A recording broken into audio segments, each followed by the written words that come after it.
தமிழக மக்கள் அனைவருக்கும் இனிய வணக்கம். கடமையை செய் பலனை எதிர்பார்க்காதே அப்படின்னு சொல்லிட்டு ஒரு பழமொழி இருக்குது. அந்த பழமொழியோடு இன்றைக்கி ராகவ லாரன்ஸ் அவர்கள் ஒரு வீடியோ ஒன்று பதிவு பண்ணியிருக்காரு. ஆக்சுவலாக என்னென்னா, உண்மையிலே நம்ம ஒருத்தங்களுக்கு உதவி பண்ணுறோன்னா, இல்லை ஏதாவது ஒரு கடன் உதவியை நம்ம அவங்களுக்கு அடைச்சி கொடுக்குறோன்னா, இல்லை ஏதாவது ஒரு மருத்துவ செலவுக்கோ, இல்லை ஒரு கல்வி செலவுக்கோ, இல்லை படிக்க வைக்கிறதோ, ஏதோ ஒரு விஷயம் ஒருத்தங்களுக்கு ஹெல்ப் பண்ணுறோன்னா திருப்பி நம்மளுக்கு கிடச்சிரும். இது மூலமாக கிவ் அண்ட் டேக் பாலிசியை நம்ம பண்ணிடலாம். இவங்களுக்கு கொடுத்து நம்ம ஏதோ ஒரு விஷயத்தை பயனடையலாம் அப்படின்னு சொல்லிட்டு ஒரு விஷயத்தை பண்ணக்கூடாதுங்கிறது தான் இந்த கடமையை செய் பலனை எதிர்பார்க்காது. நீ ஒரு வலது கையில் ஒரு விஷயத்தை செய்கிறேன்னா இடது கைக்கு தெரியக்கூடாதுங்கிற மாதிரி உண்மையிலே ராகவ லாரன்ஸ் அவர்களாக இருந்தாலும் சரி, அதை தாண்டி அகரம் ஃபவுண்டேஷன், லைக் சூர்யா அவர்களுடைய ஃபவுண்டேஷனாக இருந்தாலும் சரி, இந்த நடிகர்கள் இவங்க எல்லாருமே இந்த ஃபவுண்டேஷன்ஸை வச்சு மக்களுக்கு உண்மையிலே நிறைய நல்லதுகளை பண்ணிட்டு வராங்க. முக்கியமாக ராகவ லாரன்ஸ் அவர்கள் இன்றைக்கி அந்த வீடியோவில் ஒரு விஷயம் கடைசியில் காணிச்சிருப்பார். 4 பசங்க நான் கிட்டத்தட்ட 60 ஸ்டூடெண்ட்ஸை நான் ஸ்டூடெண்ட்ஸ்னால் இளைஞர்கள் நான் படிக்க வச்சுருக்கேன். சின்ன வயசுலேருந்து அவங்கள எடுத்து வளர்த்து கிட்டத்தட்ட 23 வயசுனா 22 வருஷமாக அவங்கள நான் வளர்த்துருக்கேன். என் வீட்டில் வச்சு இந்த 60 பசங்களை நான் இவ்வளோ தூரம் வளர்த்து கொண்டு வந்திருக்கேன் அப்படின்னு சொல்லிட்டு. ஸோ ஏன் இவர் இந்த பண்ணதெல்லாம் வெளியே சொல்கிறாரு அப்படின்னு சொல்லிட்டு அந்த வீடியோட ஒட்டுமொத்த மோட்டிவ் பார்த்தா, நான் அரசியலுக்கு வரப்போகிறேன் அப்படின்னு சொல்லிட்டு ஒரு விஷயத்த அதில் பதிவு பண்ணியிருக்காரு. அதாவது என்னென்னா, ரஜினி அவர்கள் இதுக்கு முன்னாடி, ரஜினி அவர்கள் தான் ராகவ லாரன்ஸ் அவர்களுக்கு மிகப்பெரிய ஒரு குருவாக பல இடங்களில் பதிவு பண்ணியிருக்காரு. அவரை மாதிரியே தான் பேசவும் செய்வார், அவரை மாதிரியே தான் செய்கைகள் எல்லாமே பண்ணுவார். மிகப்பெரிய ஒரு டான்ஸ் மாஸ்டர், மக்களுக்கு உண்மையிலே நிறைய நல்லது பண்ணிட்டு இருக்கக்கூடிய ஒரு நபர். சரி, ஓகே, அரசியலுக்கு ஏன் இப்போ அவர் வரணும் அப்படிங்கிற மாதிரி ஒரு விஷயம் வரும்போது ஒரு பெரிய கதையை ஒன்று சொல்கிறாரு. என்னென்னா, லைக் ஒரு பெரிய பணக்கார வீட்டில் லைக் 2 பேர் வேலைக்கு இருந்தாங்க. அந்த 2 பேர் வேலைக்கு இருந்ததில் ஒருத்தர் அந்த பணக்காரருக்கு, அந்த வீட்டோட உரிமையாளருக்கு நிறைய ஜால்ரா போடுவாங்க. சார், உங்களோட செண்டு நல்லா இருக்குது சார், உங்களோட வாட்ச் நல்லா இருக்குது சார், உங்களோட சட்டை நல்லா இருக்குது சார்னு சொல்லிட்டு ஜால்ரா போடுவார். இன்னொருத்தர் அவருக்கு வேலையை மட்டும் செஞ்சுட்டு அமைதியாக வீட்டை துடைக்கிறது, வீட்டை தூக்குறதுன்னு சொல்லிட்டு வேலையை மட்டும் செஞ்சுட்டு இருப்பார். ஆனால் கடைசியில் இந்த பணக்காரர் 2 பேருமே ஒரு செட்டில்மெண்ட்டை பண்ணுறாரு.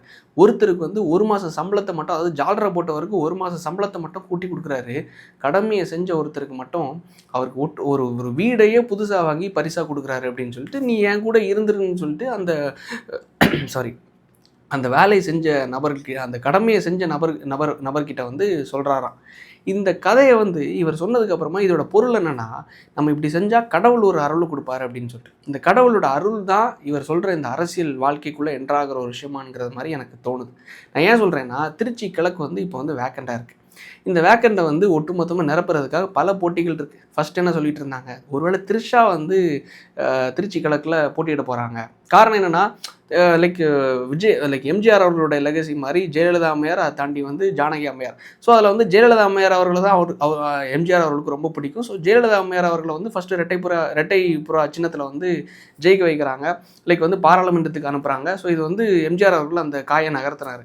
அதே மாதிரி தான் விஜய் அவர்களும் அந்த காயை நகர்த்தி திருச்சி கிழக்கில் த்ரிஷா அவர்களை ஜெயிக்க வைக்கலாம் அப்படின்னு சொல்லிட்டு அப்படியும் ஒரு செய்தி போச்சுது. அதுவும் பேக்ஃபேராக மாறிச்சு. காரணம் என்னென்னா, யாரும் அவங்கள ஏற்றுக்கலை. இது ரொம்ப அப்பட்டமாக எல்லாத்துக்கும் போய் ஜால்ரெல்லாம் கொடுக்க முடியாது, முட்டெல்லாம் கொடுக்க முடியாது. ஸோ தயவு செஞ்சு இது வேணாங்கிற மாதிரி கட்சியில் இருக்கக்கூடிய உறுப்பினர்களும் தொண்டர்களும் மக்களும் அதை பேச ஆரம்பித்தாங்க. அது ஒரு செய்தி வந்துச்சு. ஆத்தரிஸ்டான செய்தியெல்லாம் கிடையாது. 2வது விஷயம் என்னென்னா, சகாயம் ஐஏஎஸ் அவர்களை உண்மையிலேயே இந்த கல்குவாரி சம்பவங்கள் பல வழக்குகளில் நேர்மையாக விசாரித்த, நேர்மையாக செயல்பட்ட ஒரு அதிகாரி யாருன்னா சகாயம் ஐஏஎஸ் அவர்கள்.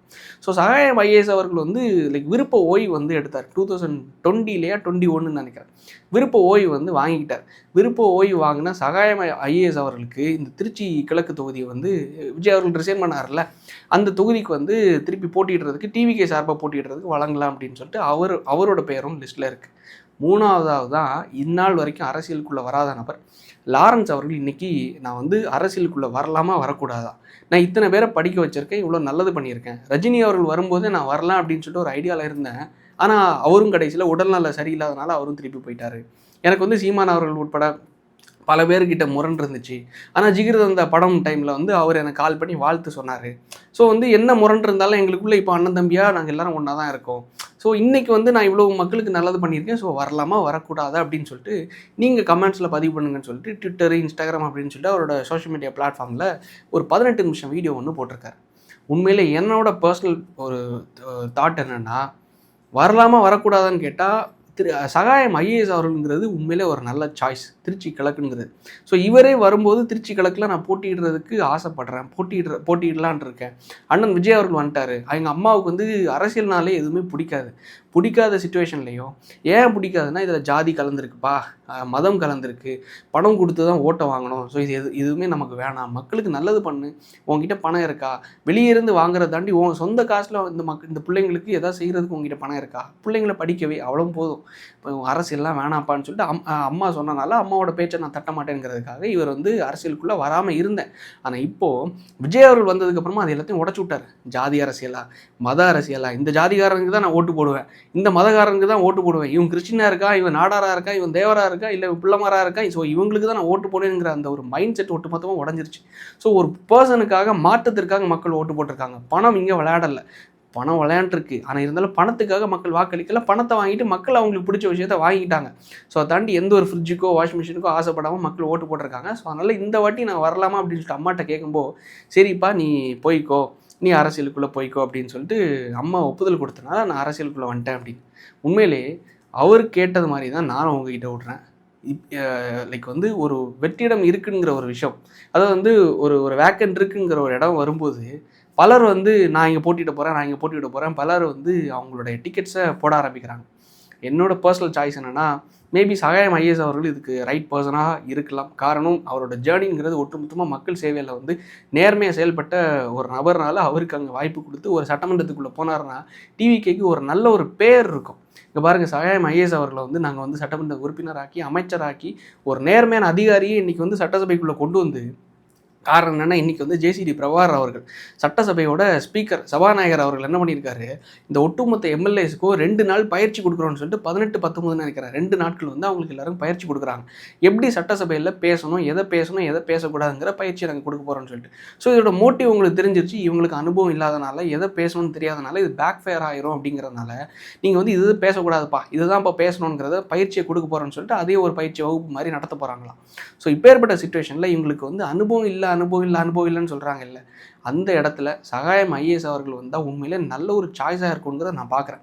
இல்லை இன்னொரு டான்ஸ் மாஸ்டருக்கோ இல்லை ஒரு நடிகருக்கோ திருப்பியும் வாய்ப்பு கொடுக்குறாங்கன்னா, ஒட்டுமொத்தமாக எதிர்கட்சிகள் வந்து இங்கே பாருங்கள் நடிகர் தான் உள்ளே இருக்கார், இங்கே பாருங்கள் சினிமாக்காரங்க ஒட்டுமொத்தமாக அரசியலுக்குள்ளே வந்துட்டாங்க, கோமாளிங்க ஒட்டுமொத்தமாக அரசியலுக்குள்ளே வந்துட்டாங்க அப்படின்னு சொல்லிட்டு இந்த பண்ணுற நல்லதெல்லாம் மக்களுக்கு இங்கே தெரியாது, எதிர்கட்சிக்காரங்களுக்கு தெரியாது.